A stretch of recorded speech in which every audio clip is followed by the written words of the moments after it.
Hey internet, how's it going? Welcome to another episode of the Jongravesshow. Naturally, I really didn't want to make this video, but honestly, it's been a while now. I've got my hands on Metal Gear Solid 5. I've played it for a little bit, and shit's honestly a really good ass game. Now, honestly, I know that a lot of people that they're actually disappointed by it, but I'm like, really.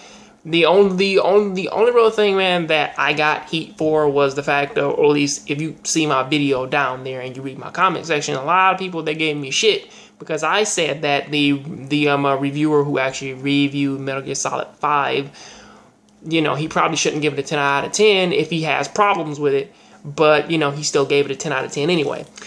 And, that really didn't make any fucking sense. But honestly, yeah. It's like, I feel that Metal Gear Solid 5 is a very excellent game. It's very fun. It's wonderful. Fills in, like, a lot of the gap speeds, or at least it fills up, like, some of the gaps leading up to the Big Boss story, to what happens to Big Boss in Metal Gear, or at least like the very first Metal Gear game. They do talk about Outer Haven and all the rest of that other shit. I mean, Outer Heaven and all the rest of that, but the thing about this is, though, is that this is one of those tearful goodbyes in which that it's like, well, if Kojima leaves and he can't actually touch this series anymore, he can't use these characters' names anymore, he can't use their stories anymore, he can't talk about, like, what actually makes these characters anymore, like, all that's gone and done.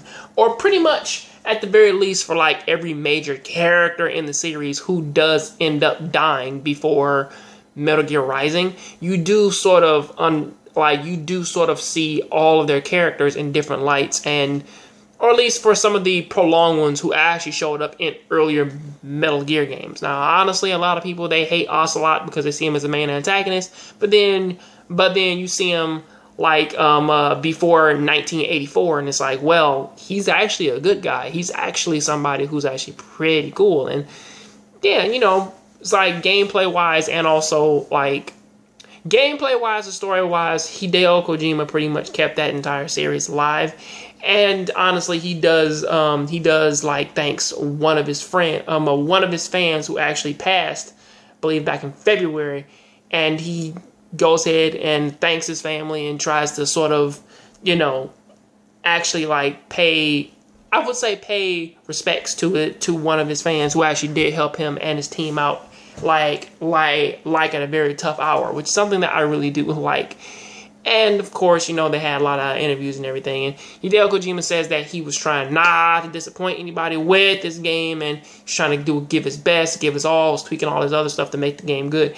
And as far as I know, story-wise, gameplay-wise, honestly, Metal Gear is one of those games which it's good, but it doesn't fit everybody's taste. Meaning that it's one of those games in which that I originally thought that this one was going to be way more difficult to play because of the simple fact of that you don't have a radar.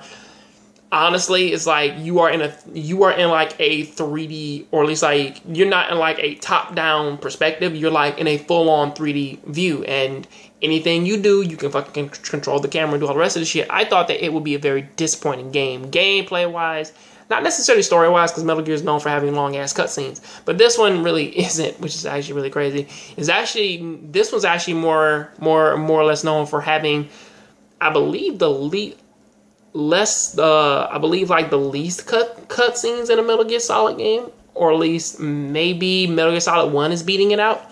I'm not necessarily sure. I haven't gone back to back, but really looking at a game like this, though, it's like Hideo Kojima, he put his all into it. I do thank him for it, and it's sad that somebody out there who had who pretty much kept an entire company alive. Well, now him and Team Silent, when they disbanded them, when the last game that they made was Silent Hill 4.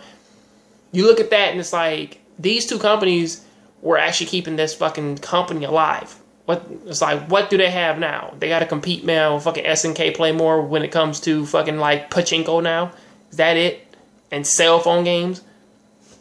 I don't really know what I don't really know what in the fuck is in the future for like this company and what the hell is going on with it. But what I can say is though is that they really need to stop pulling that bullshit in which that they're doing right now, and try, at the very least, just try to, or at least try to pump some life into a brand new IP, or try at the very least to try and keep like some type of life in the games in which that they put out. Because if they try and like do like man some of that like Final Fantasy iPhone bullshit, they're not gonna fucking survive. But that is what I gotta say about that. I know that I was everywhere about that shit, but I'm sorry about that. But please tell me, how do you feel about Hideo Kojima leaving? And how do you feel about Metal Gear Solid 5? Do you think he did a good job with it? Do you think he lived up to his expectations? Please let me know. Because again, this is one of those games that is so good that honestly the only reason why they wouldn't like it is because of they either have different tastes or they just don't like the militaristic shooter or militaristic stealth game, you know. But that is what I gotta say about that. Please tell me what you think about this down in the comment section. Catch you on the next John Grave Show. If you like this video, please thumb up, and I'll catch you next time. I'm out.